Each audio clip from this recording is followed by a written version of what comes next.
Hello, today हम take a lecture on semi solid dosage form. Last lectures में हम लोगों ने सॉलिड डोसेज फॉर्म क्या होते हैं, लिक्विड डोसेज फॉर्म क्या होते हैं और डोसेज फॉर्म की डेफिनेशंस पढ़ी थी। आज हम सेमी सॉलिड डोसेज फॉर्म के बारे में पढ़ेंगे कि सेमी सॉलिड डोसेज फॉर्म क्या होता है और उसके क्या एडवांटेज है, क्या डिसएडवांटेज है और कितने तरीके के सेमी सॉलिड डोसेज फॉर्म होते हैं। तो हम जानते हैं क्या होता है सेमी सॉलिड डोसेज फॉर्म। एक इंटरमीडिएट पोजीशन होता है। सेमी सॉलिड डोसेज में एक इंटरमीडिएट पोजीशन होता है जो सॉलिड और लिक्विड के बीच में अकॉर्डिंग टू दिस कंसिस्टेंसी के अकॉर्डिंग हमें डिसाइड करते हैं कि मतलब उसकी सेमी सॉलिड डोसेज फॉर्म है या नहीं है। ठीक है। एडवांटेज, इससे दो एडवांटेज और डिसएडवांटेज। एडवांटेज क्या है, जो सेमी सॉलिड डोसेज फॉर्म है basically all semi solid dosage form externally apply किए जाते हैं। नेक्स्ट वन, जो साइड इफेक्ट होता है अगर आप semi solid dosage form use कर रहे हैं तो सेमी सॉलिड डोसेज फॉर्म का पहला एडवांटेज है एक्सटर्नली एप्लीकेशन होता है। तो अगर आप किसी भी डोसेज फॉर्म को ऑन द स्किन अप्लाई करेंगे तो जाहिर सी बात है जो उसका साइड इफेक्ट है वो रिड्यूस हो जाएगा, क्यों? क्योंकि आप उसको ओरली नहीं इनटेक कर रहे हैं। ठीक, तो नेक्स्ट एडवांटेज है वो उसका साइड इफेक्ट है। नेक्स्ट, फर्स्ट पास मेटाबॉलिज्म जो है वो रिड्यूस हो जाता है। क्यों? सेम एज जैसे कि हम इसको एक्सटर्नली अप्लाई कर रहे हैं ऑन द स्किन, हम इसको ओरली इनटेक नहीं कर रहे हैं, तो फर्स्ट पास मेटाबॉलिज्म जो है वो रिड्यूस हो जा रहा है। लोकल एक्शन फॉर्म होता है। क्यों? क्योंकि हम इसे एक्सटर्नली अप्लाई करते हैं। लोकल एक्शन दैट मीन्स कि आपको अगर चोट लगे तो उस पर्टिकुलर स्पेस पे, उस पर्टिकुलर एरिया में आप अप्लाई करेंगे जो भी फॉर्मुलेशन है हमारा, तो लोकल एक्शन फॉर्म करता है। अनकॉन्शियस पेशेंट के लिए सूटेबल है। क्यों?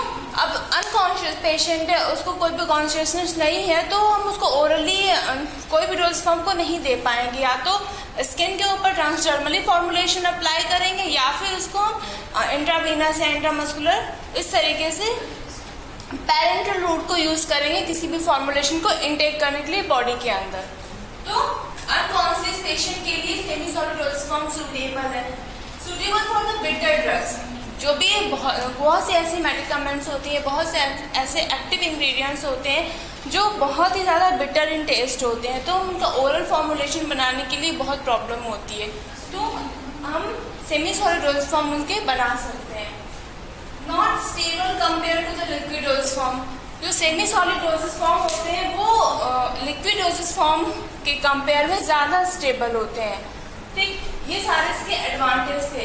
एक्सटर्नली एप्लीकेशन, साइड इफेक्ट जो होता है वो रिड्यूस हो जाता है, फर्स्ट पास मेटाबॉलिज्म रिड्यूस हो जाता है, लोकल एक्शन ऑन स्किन जहाँ पे आपको प्रॉब्लम है आप ऑन द इफेक्टिव एरिया आप अप्लाई कर सकते हैं उस फॉर्मुलेशन को। अनकॉन्शियस पेशेंट को हम दे सकते हैं semi solid dosage form.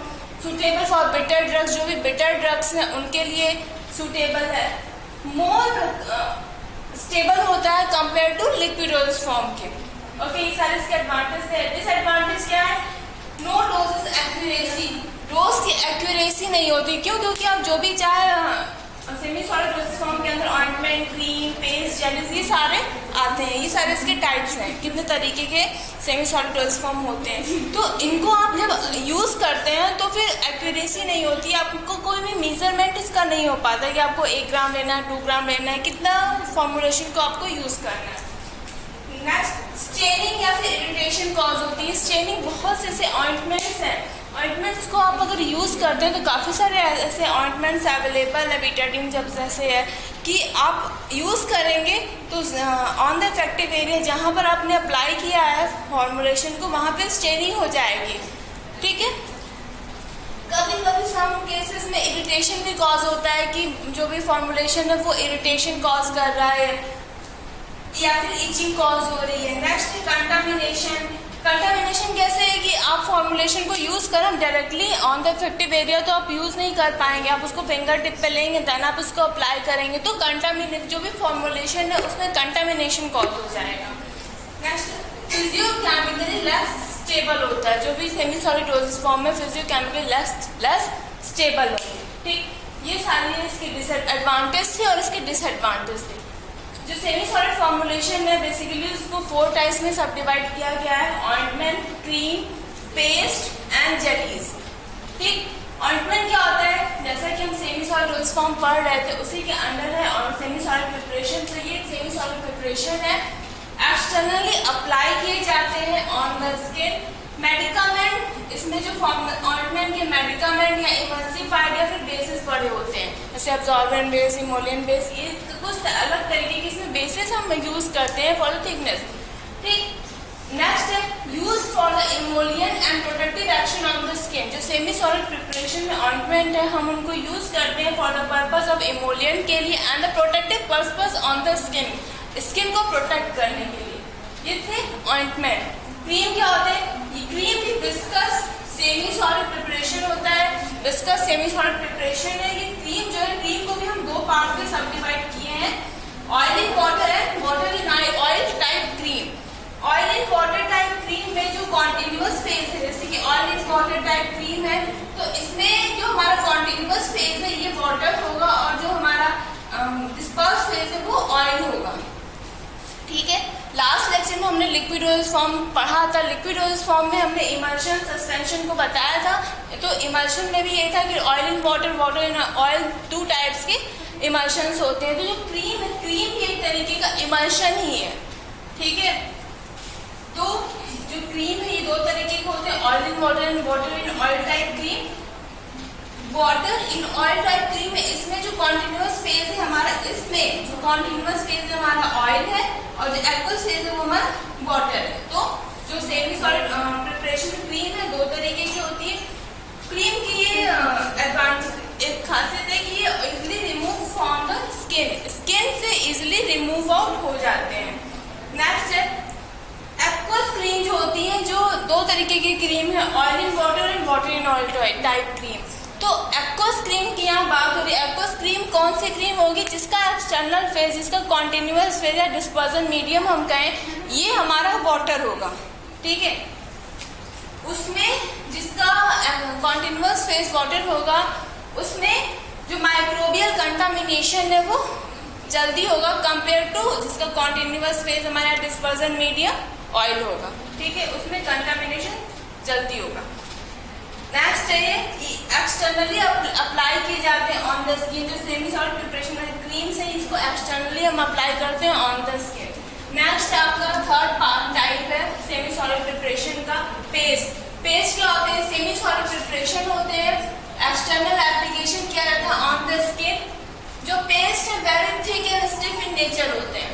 Paste very thick and stiff in nature होते हैं, मेल्ट हो जाते हैं at the ordinary temperature. He melt नहीं होती, जो पेस्ट है वो एट द नॉर्मल टेम्परेचर पे मेल्ट नहीं होंगे। यूज किए जाते हैं for the protective purpose on the skin, skin पे को प्रोटेक्ट करने के लिए, प्रोटेक्टिव पर्पस के लिए जो पेस्टेस है। नेक्स्ट टाइप है फोर्थ वन, जेलीज। जेलीज क्या होते हैं? Transparent and translucent non greasy type of formulation होते हैं। कैसे? Transparent, translucent, non greasy type of formulation. ठीक, सेमी सॉलिड प्रिपरेशन है, एक्सटर्नली अप्लाई किया जाता है ऑन द स्किन। जेलीज में जो जेलीज है, जेलीज को भी हमने फर्दर 3 टाइप्स में डिवाइड किया है। कौन कौन सा? मेडिकेटेड जेलीज, लुब्रिकेटिंग जेलीज और मिसलेनियस जेलीज। जेलीज को भी हमने फर्दर 3 टाइप्स में सब डिवाइड किया है, मेडिकेटेड जेलीज, लुब्रिकेटिंग जेलीज और मिसलेनियस जेलीज। मेडिकेटेड जेलीज क्यों यूज करते हैं? For the antiseptic and anaesthetic property के लिए, एंटीसेप्टिक और एनेस्थेटिक प्रॉपर्टी के लिए हम मेडिकेटेड जेलीज को यूज करते हैं। लुब्रिकेटिंग जेली, लुब्रिकेटिंग जेलीज कभी डायग्नोसिस के लिए या फिर सर्जिकल इक्विपमेंट्स को यूज करते हैं, तब हम लुब्रिकेटिंग जेलीज को यूज करते हैं। सर्जिकल ग्लोव्स को यूज करने के टाइम पे हम लुब्रिकेटिंग जेलीज को यूज करते हैं। अल्ट्रासाउंड अगर होता है तो उस टाइम पे हम लुब्रिकेटिंग जेलीज को यूज करते हैं।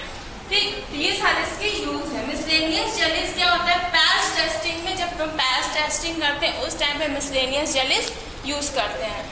ठीक, तो ये हमारा टोटल था सेमी सॉलिड प्रिपरेशन क्या होता है, कितने टाइप्स हैं, उसके क्या एडवांटेज और डिसएडवांटेज है। एक बार फर्दर समराइज करते हैं। सेमी सॉलिड डोसेज फॉर्म क्या होते हैं? इंटरमीडिएट एक ऐसी पोजीशन होती है, कि ऐसी पोजीशन होती है जो कि लिक्विड डोसेज फॉर्म और सॉलिड डोसेज फॉर्म के बीच की होती है, अकॉर्डिंग टू द कंसिस्टेंसी। कितनी कंसिस्टेंसी है उसके अकॉर्डिंग। ये कुछ एडवांटेज है, जैसे एक्सटर्नली अप्लाई करते हैं, साइड इफेक्ट रिड्यूस होता है, फर्स्ट ऑफ मेटाबॉलिज्म रिड्यूस होता है, लोकल एक्शन के लिए यूज, मतलब ऑन द स्किन जहाँ पे आपको यूज अफेक्टेड एरिया हम वहाँ पे अप्लाई करेंगे। नेक्स्ट अनकॉन्शियस पेशेंट के लिए, सुटेबल फॉर बिटर ड्रग्स के लिए हम यूज़ करते हैं। डिसएडवांटेज क्या क्या है इसके? नो डोज एक्यूरेसी नहीं होती है, कोई भी डोज की एक्यूरेसी नहीं होगी। स्टेनिंग कॉज हो जाती है, जहाँ पे आप सेमी सॉलिड डोजेस फॉर्म जैसे ऑइंटमेंट, क्रीम, पेस्ट, जेलीज को अप्लाई करते हैं, वहाँ पे स्टेनिंग कॉज हो जाती है। कंटामिनेशन कॉज होता है, क्योंकि आप फिंगर या कोई भी अदर थिंग यूज़ करेंगे उस अपने सेमी सॉलिड प्रिपरेशन को अफेक्टेड एरिया पे लगाने के लिए। 4 टाइप्स में सेमी सॉलिड डोजेस फॉर्म को हमने सब डिवाइड किया है, ointment, cream, paste and jellies. Cream को भी हमने फर्दर सब डिवाइड किया 2 पार्ट्स में, oil in water type cream और water in oil type cream. Same as jellies को भी फर्दर 3 टाइप्स में सब डिवाइड किया गया है, जैसे कि medicated jellies, lubricating jellies and miscellaneous jellies. तो ये पूरा सेमी सॉलिड प्रिपरेशन यहाँ पे बाइंड अप हो गया। नेक्स्ट वीडियो में हम लोग नेक्स्ट टॉपिक पाउडर के बारे में डिस्कस करेंगे। Thank you.